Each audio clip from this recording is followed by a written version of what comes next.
I'm pleased to say, actually, we have 4 keynotes this year, and they are from New York, San Francisco, Beijing, and Singapore. And so I think you'll hear a diverse perspective throughout the day. I'm very honored to say that Roger Sharp, who is based in Singapore, will be our opening keynote speaker. Roger has 30 years experience in global experience, in financing, running, and advising high-tech growth companies. He started his career in San Francisco, which is where I spent 25 years, in 1982, and he founded DataCorp, a database company which he later sold. Roger was an investment banker with the company that later became J.P. Morgan, and then after that spent 5 years as CEO of Asia Pacific Securities in Hong Kong and global head of technology in London. In 2002, Roger founded a technology merchant bank, Northridge Partners, which is an active technology investor and advisor here in the HK region today. Roger has chaired or been a director of many companies and is currently chairman of Asia Pacific Digital Limited. Roger's talk this morning is titled The Digital Tsunami and What It Means for Business. Thank you. Roger, please come to the stage. Ladies and gentlemen, please welcome Roger Sharp. Hey, buddy. Thanks for being here. Now, a little bit of housekeeping. Okay. Slide mover. Let's see. That should do it. Ah, it works. Okay. Josan. Lehama. Oh, good morning. I should start by thanking Cyberport and Hal for the opportunity to be here today. It's a great privilege. I used to live in Hong Kong, and I've just given you about 40% of my Cantonese vocabulary. It's always great to come back here. I'm going to take you on a little journey today through digital disruption and innovation. We had a very interesting discussion over dinner last night, and Dave Moskowitz, there you are. It was very interesting. I'm on a tour of boards, CEOs, management teams around the region talking about digital disruption. When you look at this subject from the perspective of a big company, it's very threatening and very challenging. It's very hard to know what to do. Dave said something very interesting last night, which is, I'm going to paraphrase you, I've never felt more optimistic or positive about the future than I do today. And that's really the dichotomy that we face, because if you run an established large company, it's pretty scary. If you're an innovator, if you're here at this magnificent place, Cyberport, you're a challenger. You're taking on the establishment. So in my book, you're either disrupting or you're being disrupted. The little journey I'm going to take you on today takes us through what happened in the dot-com boom. It'll be very brief. Through what we call Tsunami 1.0, which is the period from 2000 to 2010, the first decade of the new millennium, and then 2010 onwards, which is where the action really starts. So let's just perhaps begin by talking a little bit about what some of the experts say. It's very noisy out there. There are a lot of people talking about disruption. And there are quite negative connotations about the theme of disruption. There are many Harvard professors and other academics who are really good at this stuff, who have pretty strong views. Names like Clayton Christensen, Michael Porter. It was very interesting. One of their colleagues at Harvard a couple of weeks ago wrote an article in the New Yorker magazine saying a whole industry has been spawned talking about disruption. And people are using big words, big emotive terms like mega this and exponential that. So hence the reason if you're in an existing company, you're trying to work out how to deal with this, it's quite emotive. Of course, if I look at my original startup experience, in 1983, I did my first startup. Bootstrapped it, had no money. I think when we got back from San Francisco, I had an IBM PC and about $800 in the bank. And I decided to set up a database company. Was fortunate to find a venture capital firm that would back us. All the money we raised went into buying some pretty hopeless hardware that ran out of bandwidth within about 3 months. Half the rest of the capital went on writing a program, some code in COBOL. Raise your hands if you've heard of COBOL. Okay, some veterans here. And we ran out of money really quickly before the application was even built. But today, it's just all changed. You don't buy your hardware. You've got processing capability that's infinite by comparison with what we had then. You can crowdsource, you can get your development work done over the web, you can find people in here or in Manila or in China, or so everything's changed. So it's, you know, whether it's 100 times the innovation of prior periods or 50, it doesn't really matter. The environment's changed. I wish I had done my startup today. We got out of it alive, it was okay. So, the commentators. There are some really interesting books being written on the subject, and before digital disruption was anything we'd even heard of, the famous futurist Alvin Toffler wrote a book called The Third Wave, and the third wave essentially told us that the agricultural revolution took thousands of years, the industrial revolution took hundreds of years, and the IT revolution would just be very, very quick. Those words were very prescient, and they were written in 1980. So it's happening very quickly. There's another book that came out recently called I Disrupted, and you know, one of the many takeouts from this book is that of the top 100 companies in existence today, 80% will not be in the top 100 companies in 30 years. It's a pretty amazing statistic. Of the top 100 companies, 80% will not be in the top 130 years. So it's happening quickly, it's creating uncertainty, and it's going to create some collateral damage. In Race Against the Machine, another book I've been reading, the discussion centers around the pace of change in developed economies actually displacing more people than get new jobs out of the digital economy. So there are real consequences for this, and as I go through my talk, there'll be endless discussions of people who need, examples of people who need retraining as a result of what's going on. Now, the interesting observation is that the current wave of innovation is in some measure, and no one can quantify how much, in some measure being fueled by wackynomics, the printing of money in vast quantities by central banks in Tokyo, in the US, and in Europe. There is a direct correlation between technology seed funding and the NASDAQ Composite Index, and there is obviously a correlation, a negative correlation between what happens with the NASDAQ index and what happens with interest rates. So in simple terms, if I want to give $1 million to a bank in Switzerland today, I'm probably going to get $980,000 back. I'm not going to get $1 million and something. There are not only low interest rates, there are negative interest rates. And in that environment, people start chasing returns.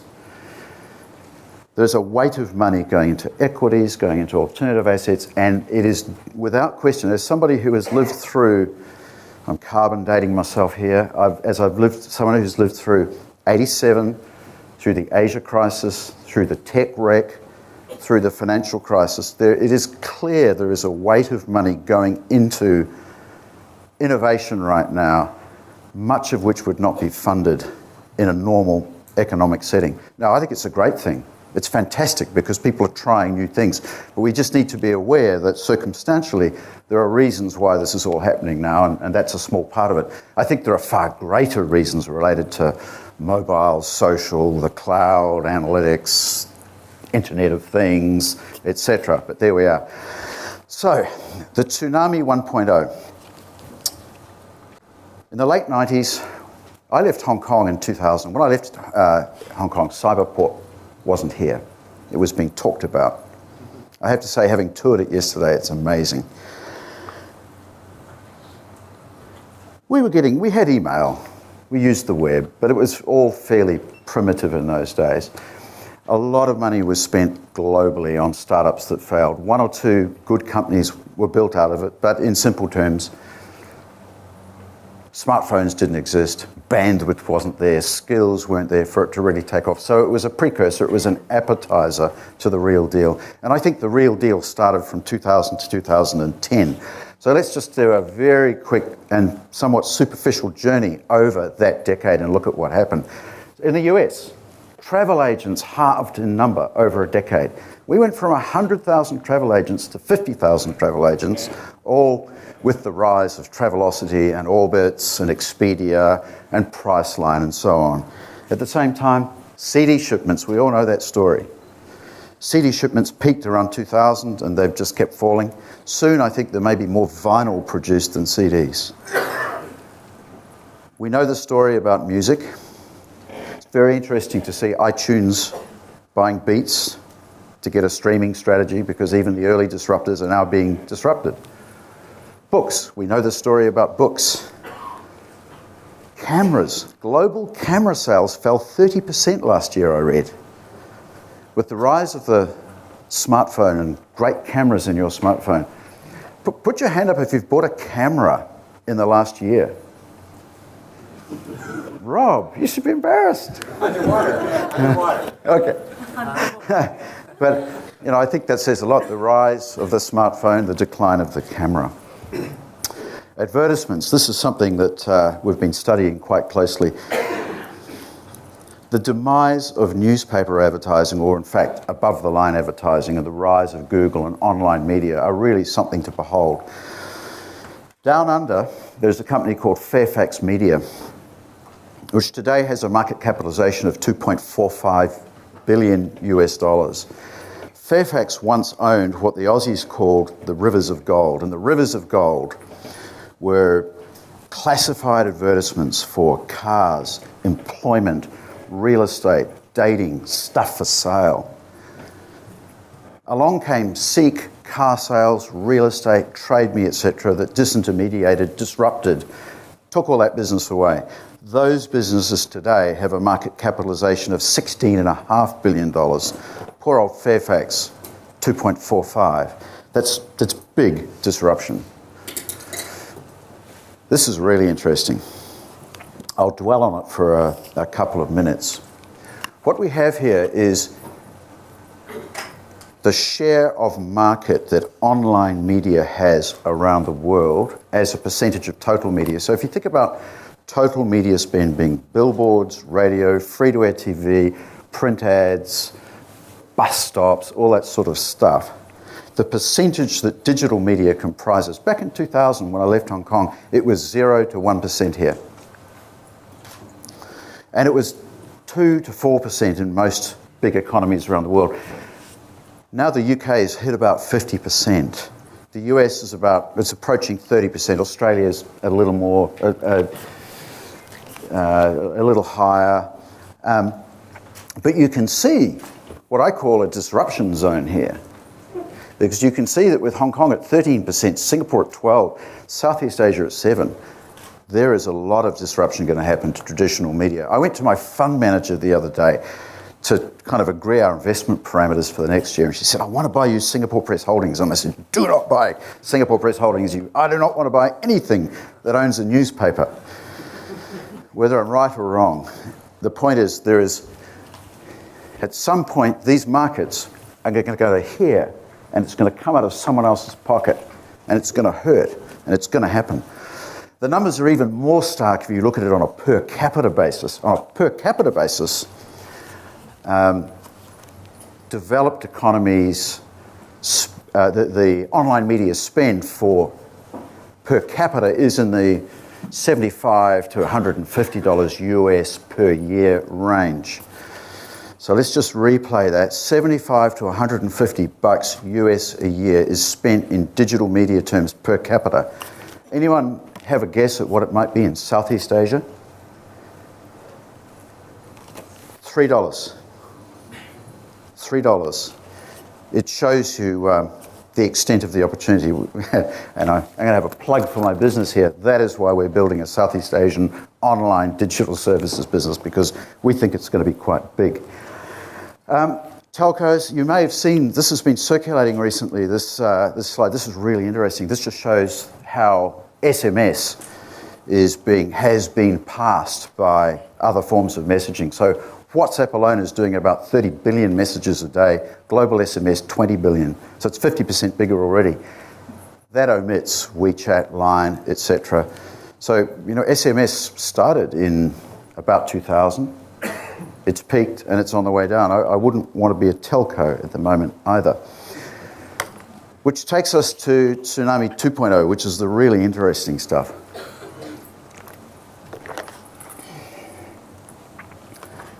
This planet is getting very connected. Now, I've gone out and colleagues and I have done some research and we've looked at forecasts from a range of places and we've tried to work out what's a consensus forecast. What are the highs, the lows, the middles? So we've come up with some numbers that frankly may or may not be right, but the story is really important. There are going to be 4 billion smartphones by 2020, and whether it's 3.5 or 5, it's a big number. 1 billion homes connected with Wi-Fi. Cisco believe there are going to be 50 billion connected devices out there, which we'll talk about in a minute, and about 100 million connected cars. Some huge markets are emerging, and there's going to be some big disruption as this happens. You know, we're talking about, whether you call it an Internet of Things or an Internet of Everything, being a market of, say, $600 billion by 2020. We're talking about a sharing economy, $300 billion by 2020. We're talking the cloud, services, hardware, software, the whole thing, $200 billion, $100 billion for big data. Even if these numbers are 50% wrong, even if they only come out to be half that size, that's the total current revenues today of Google, Microsoft, Apple, Samsung Electronics, and IBM by 2020. It's probably a bit of double counting because some of their revenues will be in there, but you get the picture. There is some very profound stuff going on in the background now. And in my mission to talk to boards, chairmen, CEOs about this stuff, I'm really surprised at the lack of depth of perception of the challenge.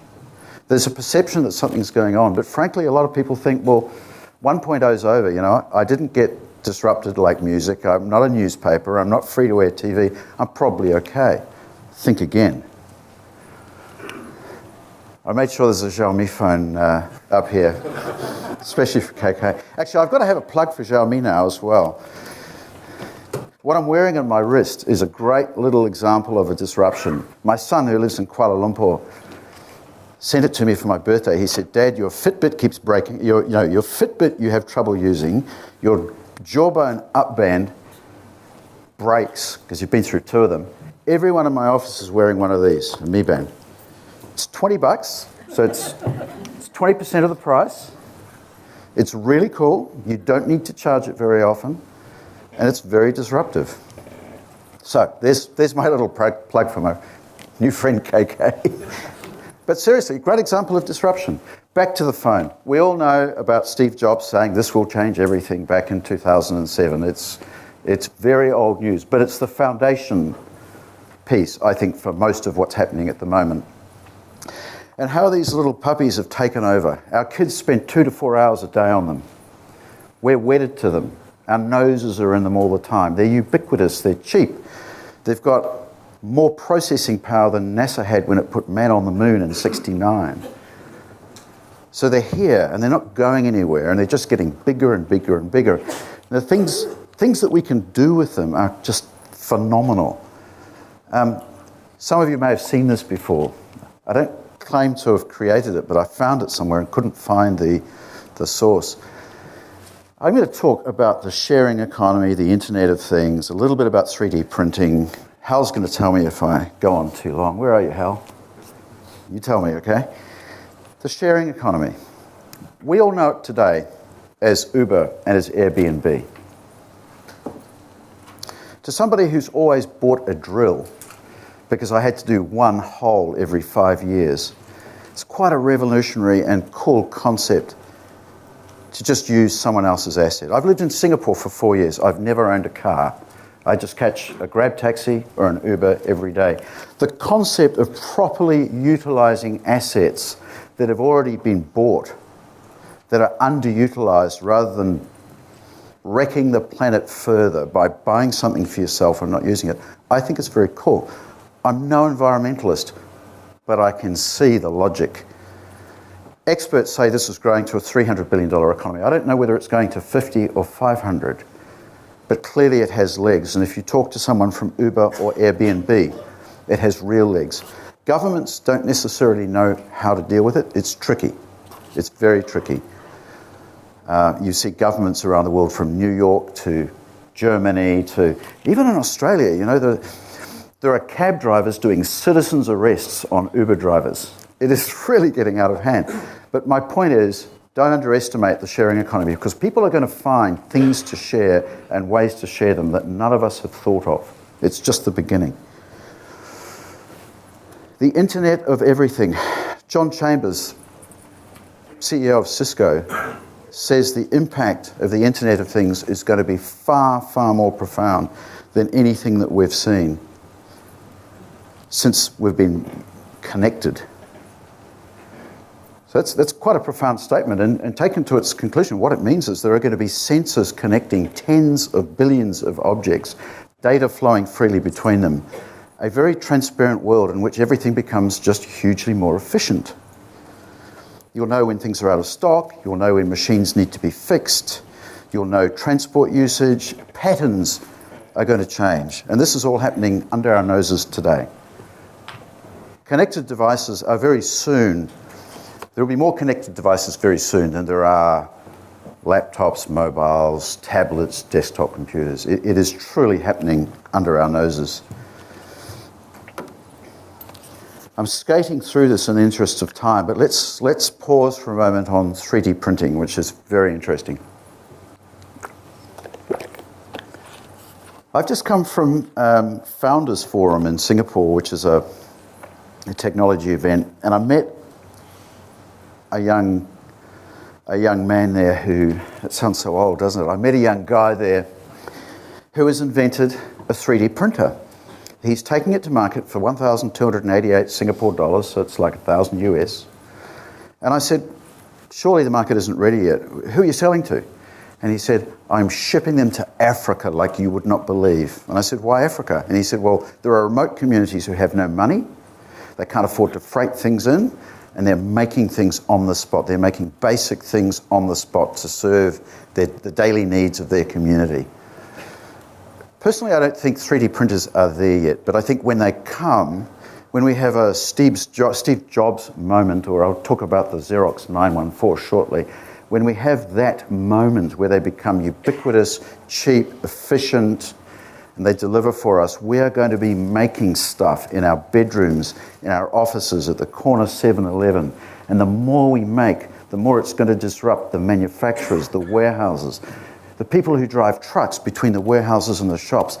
Patterns of distribution will change. Raw materials will suddenly be delivered to metro areas, to CBD, instead of to factories. It's coming. The Xerox 914. In 1959, Xerox released the 914, which was the smartphone moment, if you like. They spent 20 to 30 years trying to build a photocopier that would make it easy to photocopy. In reality, that was a really big machine. Some people had to lift it in a crane and take windows out to get it into their offices, but it was quite revolutionary. The Smithsonian magazine recently wrote an article about it, and in the magazine they said, when it came out in 59, maybe 60, photocopying went up from 20 million copies a year to 14 billion within just a few years. And I think that's the sort of thing that is going to happen when 3D printing works, when Apple or HP or somebody releases a 3D printer that actually works. How long it's going to take, none of us know. So the message is that everything ahead is being disrupted, or you could say, putting a more positive spin on it, is being innovated. This is quite a hard page to read, so I would hope that we may make the pack available afterwards and people can have a look. This actually came from some LinkedIn research, and it shows you the large dots are the industries that will be hiring people. The red ones are okay, and the black ones are going to be shrinking and losing quite a lot of people. There is going to be a lot of retraining. I mean, there are going to be steam locomotive people who don't have jobs anymore. There are going to be blacksmiths who don't have jobs anymore. There are going to be people who need to retrain. We're going to have a society run by today's young people. Baby boomers are going to be out of it, and we've got a whole legion of people who will need to be retrained when everything happens. Michael Porter says the most important question you need to ask is, what business am I in? Because the lines between products and services are blurring. If I catch an Uber or a Grab taxi or one of those services, the lines are being blurred between a taxi and a private car. With Airbnb, am I a landlord or am I a tenant? All the lines are being blurred. And the challenge that large companies have in trying to reinvent themselves or deal with all this innovation and disruption is they tend to look at their business as they run it today, rather than from the perspective of two people in a garage somewhere who don't look at it that way at all. The two people in a garage are probably going to invent something they weren't intending to that's going to disrupt a major company that's looking at it like this. And this is the real issue in my view. If you're in a large company, change must be sponsored from the top. It's got to be sponsored by the CEO, it's got to be sponsored by the board. If the CEO starts a change program, he has to drag his management team along with him, but he's got 5 minutes, thank you very much. He has to drag his board along with him. And if you've ever been a CEO or if you are a CEO, you know that if you're embarking on a major transformation program, if you're going to spend a whole lot of money doing things differently, your directors have to back you. Which is why we need to ask the question, is your board ready for this fight?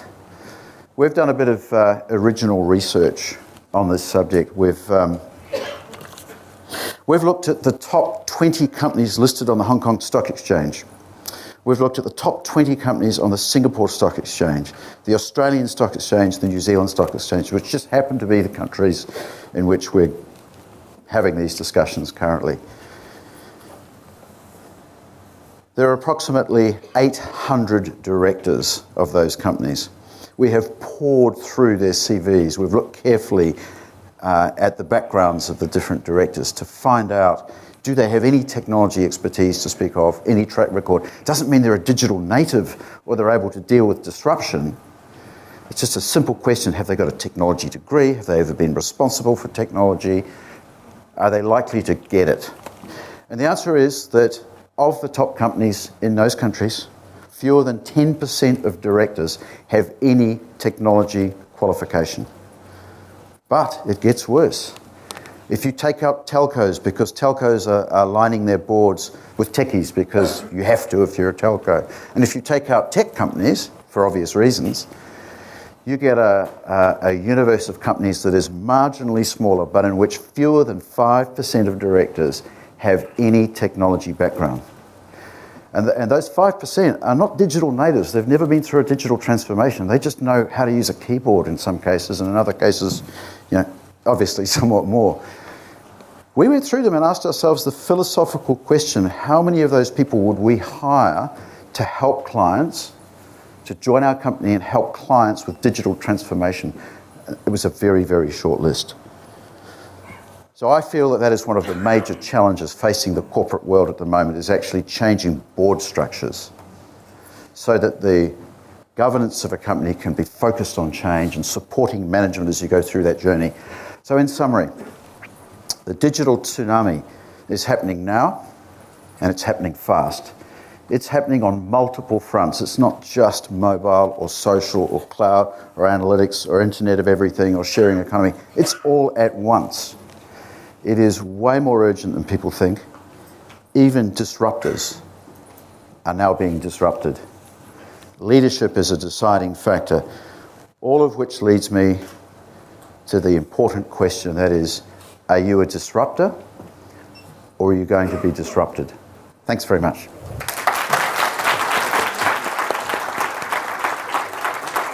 Thank you, Roger. Thank you. That was great. Thanks. Okay, who wants to answer that question first?